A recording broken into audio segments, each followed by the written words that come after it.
Secretary of the State, a great friend of Israel, Mrs. Pompeo, the ambassador.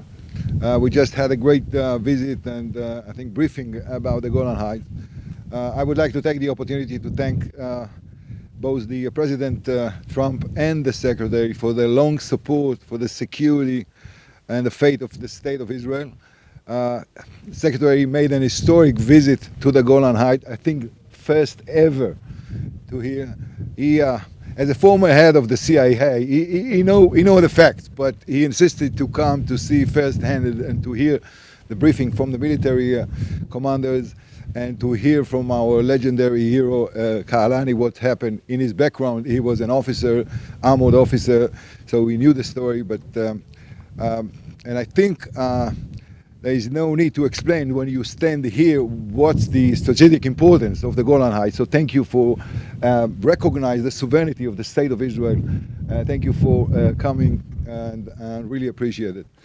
תודה רבה לשר החוץ האמריקאי, לשגריר, לרעייתו שבאו לכאן לרמת הגולן. הוא התעקש לבוא לכאן, זה ביקור היסטורי, פעם ראשונה שאישיות כל כך בכירה של הממשל האמריקאי מבקרת ברמת הגולן, לא רק מכירה בה אלא גם מסיירת בה. המזכיר רצה לבוא לשמוע את המפקדים, לראות את השטח, לעמוד מקרוב על ההתפתחויות.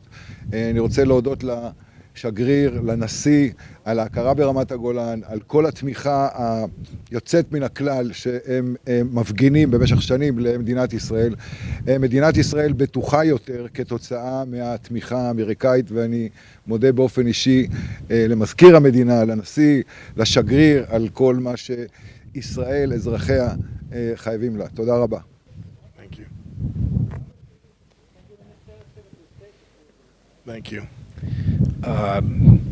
35 years ago, as a young cadet, I studied about this very place, this amazing and important piece of real estate. You can't stand here and stare out at what's across the border and deny the central thing that President Trump recognized that previous presidents had refused to do, that this is a part of Israel, and a central part of Israel.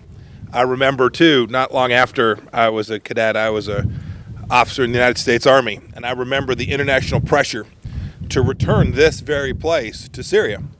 It was all the rage in the salons in Europe and in the elite institutions in America to say that this should be returned to Syria. Imagine with Assad in control of this place, the risk, the harm to the West and to Israel and to the people of Israel. President Trump just recognized the basic fact that this indeed is part of Israel, and it was an honor to be here. It was an honor to be here with General Kahalani and to hear the story, the famous Battle of the Valley of Tears fought here, where as a younger officer he saved this great nation. So it's great to be here with you. I told the Prime Minister that I very much wanted to come here on this trip to tell the world that we have it right. That we, the United States, has it right, and that Israel has it right, and that each nation has the right to defend itself and its own sovereignty, and that the United States of America and the Trump administration will continue to do all that we can to make sure that Israel has what it needs to do just that, and we will honor your right to defend your own people. So thank you very much, Mr. Foreign Minister, for being with me, and thank you all for joining us out here today. Thanks. Thank you.